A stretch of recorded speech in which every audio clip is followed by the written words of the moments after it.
What's up, everybody? Welcome to the Slate NBA trade deadline edition, at least to start off this show, and then we'll get to the Super Bowl and all the great stuff that is on the way. Obviously, all things DraftKings in the days to come. Adam Kaufman, Julian Edlow here with us. Reed T. Fowler for the sports edition will join us in just a little bit here.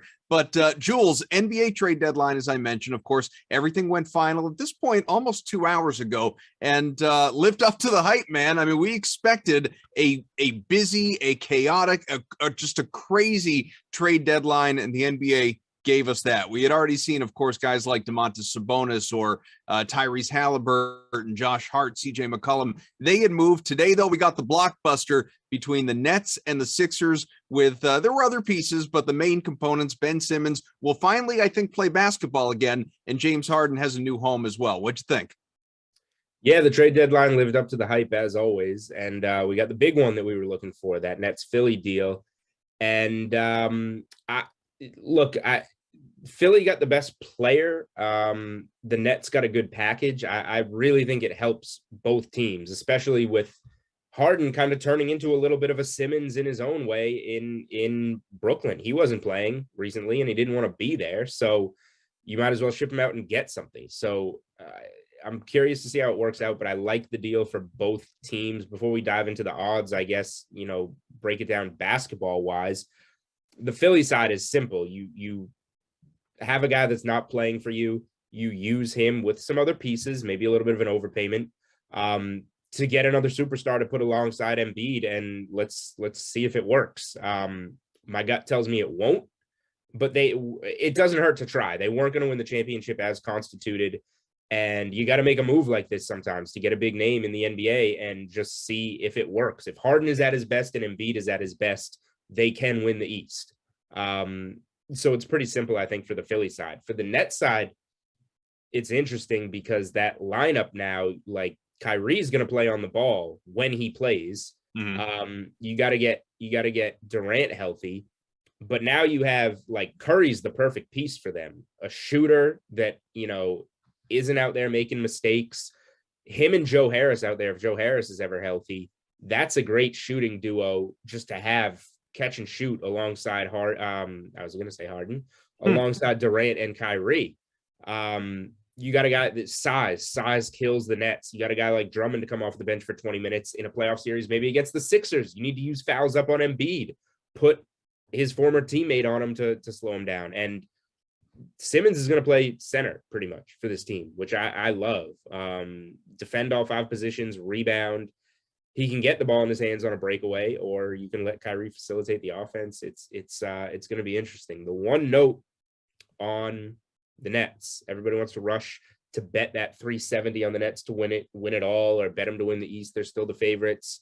The Nets have to make the playoffs first, because as they're constituted, Durant's hurt. He's not playing at all. Kyrie is only playing road games, and the Nets have a ton of home games coming up.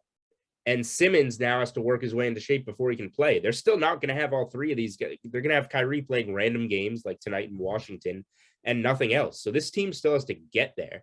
But if they do, obviously, like, nobody wants to see this team in the play-in round. That's for sure. So full terms for anyone who missed it: James Harden and Paul Millsap to the Sixers in exchange for, of course, Ben Simmons, Andre Drummond, who you talked about, Seth Curry, and that is should not be an understated addition, obviously, in this move, and the 2 future first-round picks. James Harden, of course, agreeing to also opt in for next year, so he's under contract for, I think it's $48 million, and it is. It's wild. Like you said, I couldn't agree more. It's a win for both sides. It's a win for Ben Simmons. It's a win for James Harden, who, you said he kind of turned into Simmons. Really, he just sort of turned into, or reverted into, himself circa Houston. This is just a guy who's, really difficult to please. And you gotta love the report from Woj that Harden would never publicly demand a trade, because that would be publicly demanding out twice in 13 months. Right. No, I mean, I tweeted this out. It's a win for, millionaire players that sulk until they get what they want everywhere, because that is obviously what this league in large part has turned into. You talked about it with the Nets, though, and right now a fixture in the play-in tournament, losers of 9 in a row, most recently against Boston, who was active today as well. We'll get there. But currently sitting 5.5 out of first, a game and a half out of a potential playoff spot, and the 6th seed, obviously, sitting about 4 games out of, or 3.5 games out of not even being in a play-in tournament contention position. So it is a mess. It is a mess, no doubt about it, for that team, and a lot of questions, obviously, to figure out along the way. Some of the other moves today, we won't have time to hit on everything, and we're going to bring in Reed shortly to talk a little football as well. But Spencer Dinwiddie, who had gone to Washington to be with Bradley Beal. Beal is hurt. He's done for the year. In fact, had surgery today. So Dinwiddie is on the move now, goes to Dallas. Kristaps Porzingis went the other way, which I think was really interesting. This is a guy who has just really struggled to find a solid home ever since being one of the top names in basketball when he was a Knick. And he had, I thought in large part, mostly he had fit in reasonably well. Maybe there's just a DFS bias involved here, but I thought he had played reasonably well in his time in Dallas, but didn't ultimately mesh well in the end. So he's off. Davis Bertans for Washington goes the other way as well. What do you make of this move? Yeah, so as you said that, I'm looking up because I want to know right now the length of Spencer Dinwiddie's deal, and it looks like he's under contract for 2 more seasons. So that makes sense. I was like, why would Dallas need another ball handler? Because they love Jalen Brunson, but they don't think they're going to be able to afford Jalen Brunson again. So Dinwiddie now gives up that secondary ball handler, plays Brunson's role essentially for the next 2 seasons. The thing is, they have all 3 now: Doncic, Brunson, and Dinwiddie. So it'll be interesting to see how Dallas does. They got Bertans in the deal. They're going to need some size to make up for Porzingis, but they've been playing well without him. They got to find pieces around Doncic, and I guess they like Dinwiddie as a secondary ball handler. Honestly, my big takeaway here, this doesn't do much for me on the season. The Wizards aren't going anywhere. Dallas isn't winning the West or anything. Maybe they can win a playoff series. Tonight, Dinwiddie out of this game now against the Nets. Weird little game. The Nets probably shouldn't be the slight dogs that they are. I kind of lean towards the even money on the Nets money line, but the props. I played Kuzma over 21.5 points. He averages 21.5 with Dinwiddie out this season. But the majority of those games came with Bradley Beal playing. So now no Beal and Dinwiddie on the floor. Kuzma should play 40 minutes. I like him to get over that 21.5. I played smaller, his rebounds over. Dinwiddie's a good rebounding guard. He's out of the mix. And Harrell traded in another deal today. So more center minutes. Thomas Bryant over 5.5 rebounds would also be fine. But some rebounds and some points opened up in this game. So the Wizards player props now have become kind of my spot on this slate to look at. What about for Kyrie Irving? Since as noted, he's all by his lonesome right now, and it's just such a depleted team in general tonight. Yeah, I don't hate it. And the Wizards now losing Dinwiddie, they kind of stink in the backcourt. I guess KCP can get some minutes on him as a decent defender. So yeah, my only problem is that Kyrie could easily go over his point total. It's just set for what it is. We knew Harden and Durant weren't playing in this game, so it's an appropriate number. Whereas with Kuzma, it's starting to get a little juicy, but obviously that had to move up and is still adjusting from all the Wizards news today. So some other guys that obviously moved today: Dante DiVincenzo, he had been rumored, ended up going to the Kings. Serge Ibaka to the Bucks. Marvin Bagley Jr. to the Pistons, Rodney Hood to the Clippers. That was part of a 4-team trade. You had Harrell, who you mentioned, from the Wizards, going to the Hornets, who is Charlotte has entirely given up on defense this year. It's all about offense. Aaron Holiday going again. He goes to from Washington to the Suns. And then the Pacers sent Torrey Craig back to the Suns. He goes there again. So the Celtics really is the only other place to go here in terms of substantial potential movement, in that it's a team that it's not the hottest team in the NBA, but it's one of them, Jules. 6 straight wins, 8 of 9, 13-4 over the last month. Finally healthy, outside of the injuries and the COVID woes that had plagued them much of the year. They're as good as any team in the NBA defensively, just blowout after blowout, obviously against bad teams. And now they didn't touch their starting 5, but they've sort of remodeled the bench a little bit. Josh Richardson gone. Derek White comes in from San Antonio. They're effectively swapped for one another. Some other, pieces involved that don't really mean anything. And Dennis Schroeder is gone, goes to Houston. Daniel Tice comes back to Boston.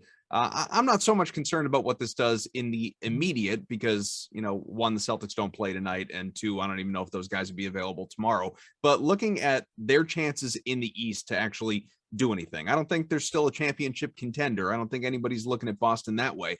But is there a favorable position to lay a little money on them? Yes. First of all, real quick, if White does play on Friday, I was already looking forward to backing the Celtics at home against the Nuggets on Friday night. If White plays, I will still be interested in doing that.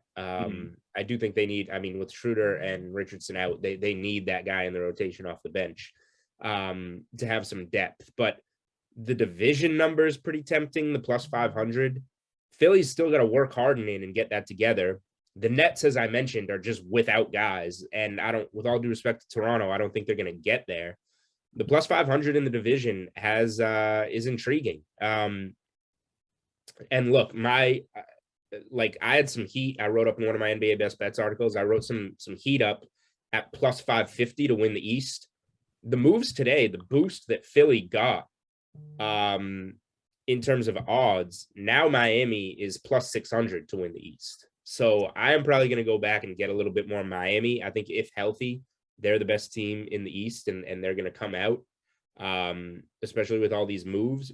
But if you gave me the option of betting the Sixers plus 300 to win the East or the Celtics plus 2,500 to win the East, I will take Boston there. They're arguably, they're a top 3 or so defensive team in the NBA. And if Tatum can be that guy, be that superstar, be their Embiid or their Giannis, if he can be that good, you never know. The Jaylen Brown, Marcus Smart, Derek White combination, Robert Williams playing the way that he's playing, if he can stay on the floor and defend some of these bigs in the East, I don't think they're going to win the East. I think Miami is, but I think plus 2,500 is a good number on the Celtics. Jules, I think we've kept you long enough for a nice little overview, because I'd hate to think of our guy Reed T. Fowler just sitting in our virtual waiting room and getting bored. Come on in, Reed, and join us. Keep it going. We don't want This is we great. don't want Reed getting angry. And yes, you did keep me late, and I have very important things to do, so I'll go. Inevitably another radio hit or something to do. But Jules, thank you for popping onto the Slate with us. And I think, as far as I know, unless some weird trade comes out like hours after the fact because they got lost in the NBA queue, I think we are done for the day with the big movement. So good luck placing your bets and setting your lineups tonight, my friend. Thank you very much. Good luck to all the listeners and viewers. Yes.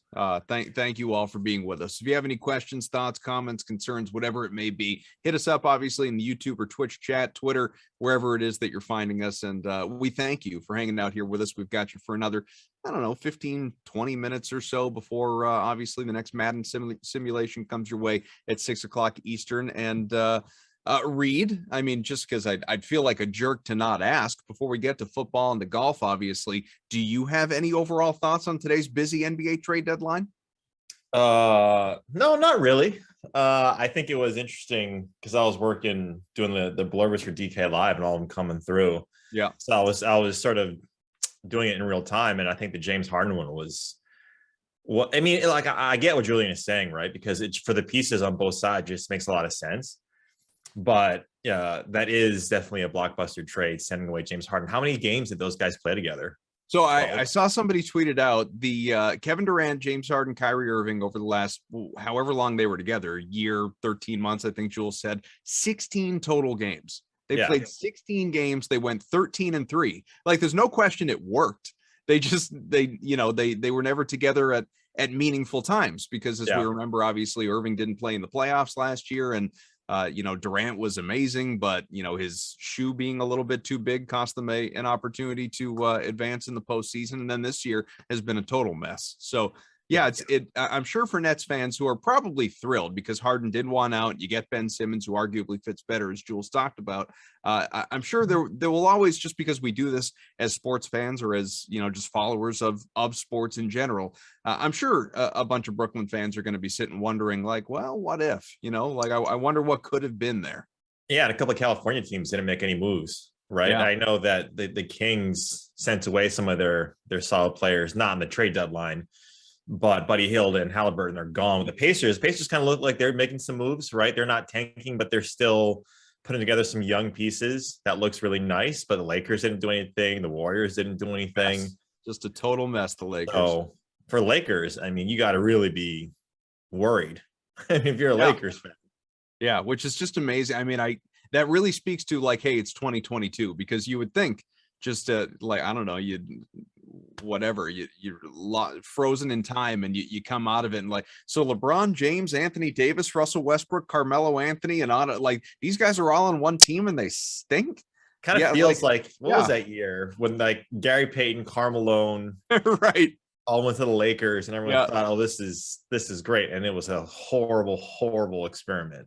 Yeah, there are lessons to be learned here about being past your prime, and roster construction. It's a real thing, and it's not there for LA. But let's jump into football, obviously, because there's the almost 2 full week wait. I know we were sort of entertained to some degree by the Pro Bowl over the weekend, but now it's all things Super Bowl at this point. And DraftKings will have you covered with Jesse Cofield's out there, and a group of our crew is going to be bringing you content over the next few days. So obviously pay attention to the DraftKings social channels. But the big game itself, coming up on Sunday in LA, the host Rams, the Bengals. You've got the Rams as 4-point favorites on the DraftKings Sportsbook. The total is 48.5 right now. How have you, just your thoughts on this game, how they've evolved over the last week and a half going into what you're expecting on Sunday in terms of who's going to win, by how much, whether the points will hit, just the overarching thoughts, and then we'll get more specific into certain guys. Yeah, I mean, if you're betting this, which this is a betting show along with amongst other things, right? Most likely, if you're looking to bet the overs of anything, props, game total, you want to do that early. You wanted to have done that last week, essentially, right? Or wait, I mean, even now, if you want the over, if you're liking the over because you think these offenses are gonna play at their zenith, at their ceiling, then you want to take it right now, because if you wait till Sunday, this number is probably going to be up a point and a half, just because that's just the nature of how public bets, they wait until Saturday or Sunday. Maybe everyone's going to Vegas. Maybe they're making their way to their respective places of travel. Everyone stay safe, please. And they're going to wait until they're amongst a ton of other people to be like, yeah, let's group bet, or let's bet when we're actually there, whether it be Arizona at the Waste Management, or the WM Phoenix Open, or at the Super Bowl itself. Right. So, like, that's what you have to do, is you have to look at betting those overs early. If you want to bet the unders, wait until Sunday, because of the same thing. I think that, I've been on the Rams since day one in the preseason, and it hasn't been without its ups and downs and its valleys and peaks, and Matt Stafford, being a little bit shaky. But I think when you take a look at Cincinnati, and Zach Taylor has been here before, just as a quarterbacks coach, with the Rams when they lost to the Patriots in that horribly boring game. What, 13-3 in the Super Bowl doesn't do it for you? No. But I would say that I think the Bengals are getting a little bit overhyped right now. And it's a lot of it has to do with how they've played currently, and just, being on the better side of winning the turnover battles, and, Joe Burrow making plays happen that if you take a swath of 100 of those same plays, I would argue that more than half of them wouldn't end up. I saw a stat somewhere that he has the most turnover-worthy throws of any quarterback, I think in the playoffs when they started. And he just has really good receivers who win 50-50 balls, who win at the point, like T. Higgins and Jamar Chase. So you put that all together and you take a look at that defense on the Rams side, less about the offense. I think Stafford is going to be okay. I think Cooper Kupp is going to be okay. I worry a little bit more about Cincinnati to win this game. Now, to take the points, a little bit different. I think if you want to take the points on a side, then that's the Cincinnati getting the points, because the Rams, they let teams back in. They start off great, but then in the second half, they let teams back in. So I do like the spread. I like taking the number, taking the points. I would have loved it at 4.5, which is where it was yesterday. But this number has been bouncing up and down every single day it moves. So I think this is going to be a fun game, but I'm going to lean towards the Rams. Don't you feel like and I'm not saying this like you're specifically doing this, but listening to you or listening to others over the course of the last week and a half, I don't know. I realized the Rams obviously were sort of that popular pick going back to, like you said, in the preseason and all throughout the year, and the way that, whether it was Stafford or obviously adding Von Miller or Odell Beckham Jr. or some of the other moves they made over the course of the year, like they were always sort of that darling, whereas obviously it's more of a Cinderella story for the Bengals, and they shouldn't be there, and they're playing with house money and I don't know. I feel like to some degree people are disrespecting Cincinnati, maybe just because of the Cincinnati reputation. They have no business being here, because when's the last time they were here, and it's been decades and all that. But man, Joe Burrow is the real deal. Jamar Chase is the real deal. Like you said, there are some good secondary receivers there. I know the defense isn't obviously what it is on the other side, but I don't know. I feel like we talk about this team one way, but then look at the 4-point spread another way. You know what I mean? Like I feel like we talk about this game Joe like Burrow, it's an 8-point spread. How do you qualify Joe Burrow is the guy right now? How do you, or do you? No, I'm asking you, how do you qualify that he is this excellent quarterback? Because if you take a look at numbers, and numbers don't tell you everything, right? Yeah. That's just a data point. But if you're looking at he is the guy, what is it about him? Calm under pressure. I mean, doesn't get rattled by the moment. I think he's got a lot of great complementary weapons around him. Obviously, Chase first and foremost. I don't have dramatically less confidence in him individually. We're not talking about the teams here. Him individually than I do Matt Stafford. Yeah. Go ahead. No, I was just going to say, and maybe that's me not giving enough credit to Matt Stafford and all the years of success that he had in Detroit and now LA, right, and the stats and volume numbers that he's put up. Maybe I'm giving too much credit to Burrow here in his second season. Yeah, so I know. I mean, basically it's his first season, right? I mean, it went down last year with the ACL. And so this is why I think that a lot of people, and this is what most of the sports books are betting on, no pun intended, is that most people will look at recency and say, boy, this guy is the best, right? Even people saying that he's got some Tom Brady in him. And when you hear that, you're like, give me a break, right? Because your explanation to that is he's got 1 year. But then everyone turns around and says, and I love Joe Burrow, I think he's fantastic. But then everyone turns around and says, well, this guy's great in his first year. He's fantastic. He's the guy. He's a top 5 quarterback, at least top 5 quarterback. But then when people say, well, he's only been doing it for a year, look. So what I'm saying is there's arguments on both sides. And I think when you want to bet a side, or you want to bet the Super Bowl in general, or maybe even like the MVP awards, like you have up here, you have to take a look. MVP is different, right? Because it's one game. Yeah. But you have to take a look at a longer subset of data when you're looking at trying to figure out what's going to happen and predict what's going to happen in the biggest game of these guys, of their respective careers up until this point. Because when you take a look at that, and Joe Burrow has experience, I mean, I've heard things that he hasn't lost, dating back to high school, he hasn't lost these big games, right? He lost his state championship 1 year, but after that, he hasn't lost a championship type game in his career. And so the Super Bowl itself kind of seems like he's always been there, right? But having said that, it's not just him. It is this offense. It is the offensive line. He's calm under pressure. But if Tennessee doesn't throw 3 interceptions, Cincinnati loses. If Cincinnati doesn't get a lucky call against the Raiders, who knows what happens, right? Sure. If Kansas City doesn't blow a second half, they're done. Yep. So what I'm saying is there's a lot of things that happen for Cincinnati to get in here. And this is the last thing I'll say about them, because I think they're a great team. And I think they have a lot of a future ahead of them, a great future ahead of them.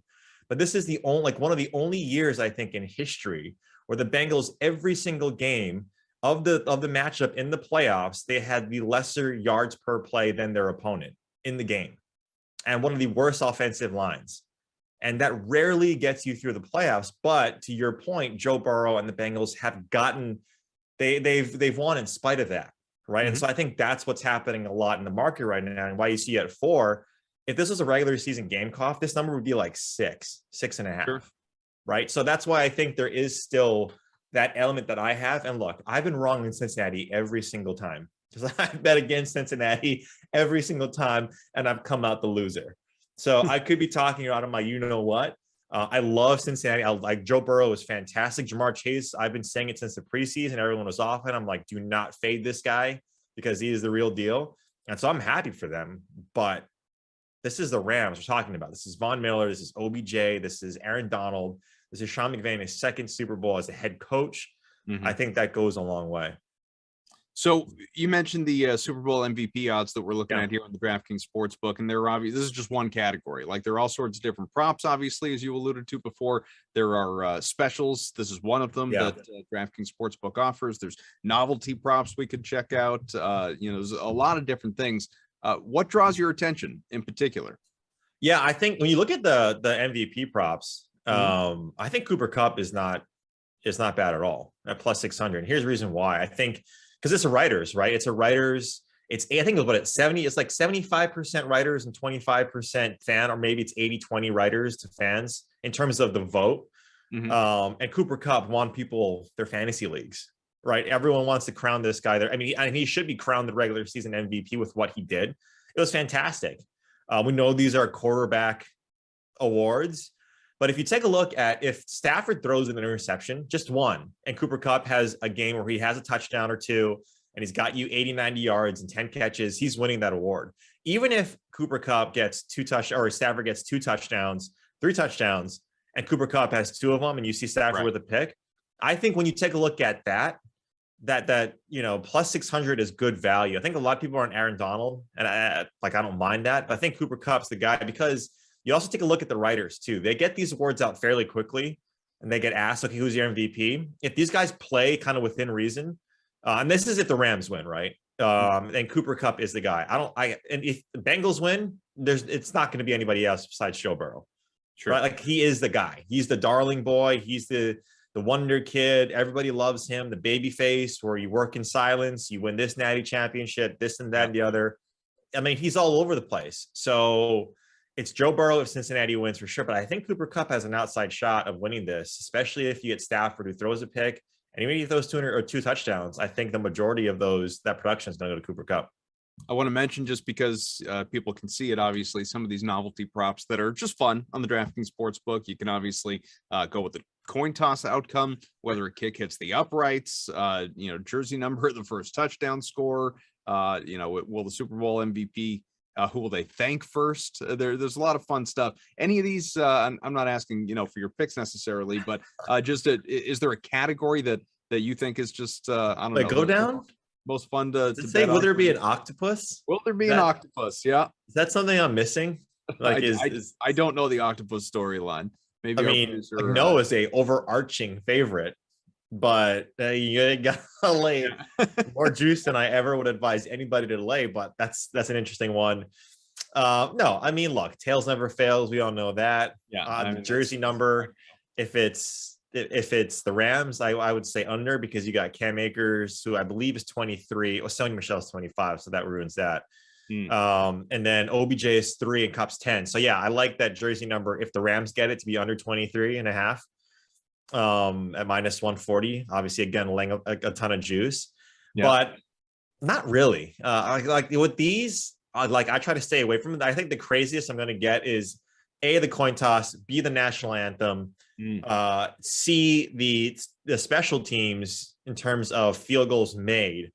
And then I'll stick to the regular other props, like the catches, the yards, so on and so forth. But who will the Super Bowl MVP thank first? I mean, probably the big guy. I mean, he's always top of mind. A religious person, right? It's probably top of mind. Yeah. So that's not a bad one at plus money.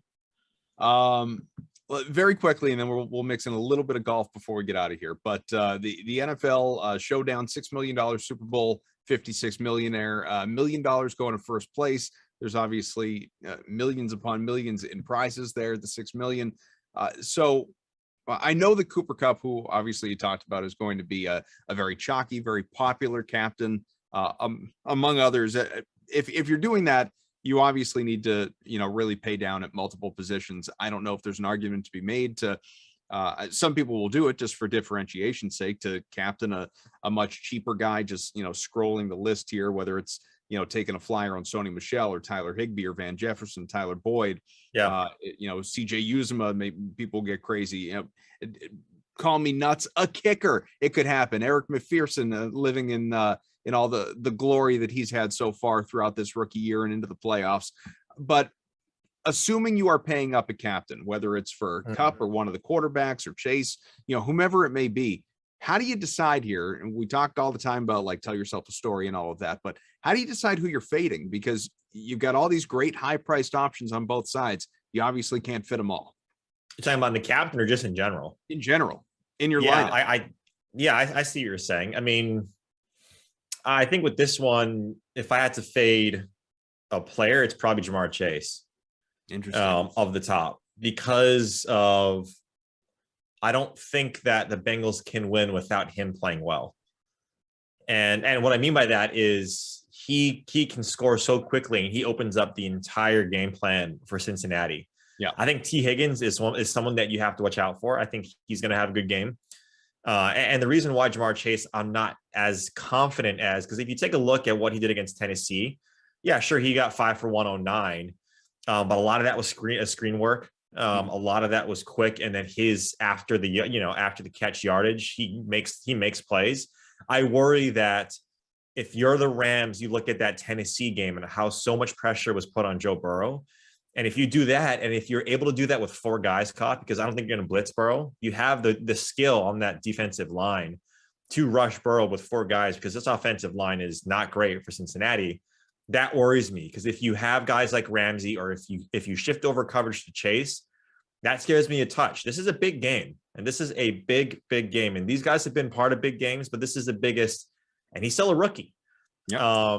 So I'll lose with Jamar Chase winning. I love him. I think he's a fantastic player.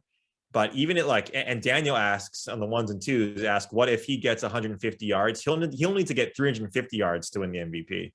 Because he got 200 plus against Kansas City, and in the regular season, and it still wasn't oh, Joe Burrow was fantastic, right? Like Joe Burrow was the reason why. Like Jamar Chase is a great player, but if he has 200 something yards, who do you think that's coming from? It's coming from Joe Burrow. Joe Burrow's going to have also 250 yards to passing and 2 touchdowns. So that's the one guy I'll probably fade at the top, which scares me, because I do like T. Higgins quite a bit. I wanted to mention too, our producer Eamon sent this to us and I missed it. An octopus is stat. It's a stat. Or an occurrence where a player scores a touchdown and the ensuing 2-point conversion. It has happened. Let's see. There have been 169 octopi in NFL history since the 2-point conversion was introduced in 1994. I didn't know that had a name. Did you? No, I didn't. I just thought it was called a twofer, but. Yeah, I mean, look, what Cooper Kupp could do that. Yeah, of course he quite could. Easily. People with couple of shekels on it. I'm not advising. Yeah, because that's 169 since 1994. I don't even know what that is per year. Not a lot. Not a lot at all. It's not a lot. Have a big game. Even still, the octopus. All right, we're gonna go in a minute, but how could this be a sports edition of the Slate and not touch on what is near and dear to your heart? And of course, that is the, as you called it, the WM Phoenix Open that is happening right now out in Arizona. You've got John Rahm, the favorite right now to win this thing, plus 330. What are your thoughts on the tourney so far?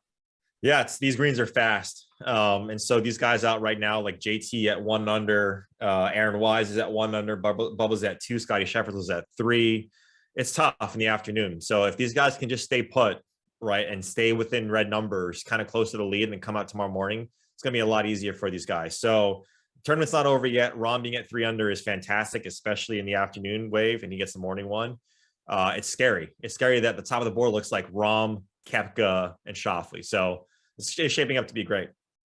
All right. Well, there's another sim coming your way in just a couple of minutes. Don't go anywhere other than, I guess, to a different stream on the YouTube page, or if you're hanging out on Twitch, obviously, or Twitter, you can take a look. Cleveland and Arizona will be battling in Simland, so their seasons aren't over, at least not in the virtual lands. In real life, it's all about Cincinnati and the LA Rams coming up on Sunday. We will have the sweat once again tomorrow, 11 a.m. Eastern, the slate again after the 4 o'clock sim. I'll be along with Bukes and LaMarca. We'll talk probably entirely about the Super Bowl looking ahead to Sunday. That'll be tomorrow on the slate. Should be a lot of fun. I'm sure Reed will have much to say on this big game as well in the days that lie ahead here across the DraftKings various channels. So thanks to producer Eamon, Daniel, our technical director. Of course, for Reed, I'm Adam, Jules, Felix, who joined us earlier. We appreciate all of you for being here with us. Reed, enjoy your night, pal. All right, buddy.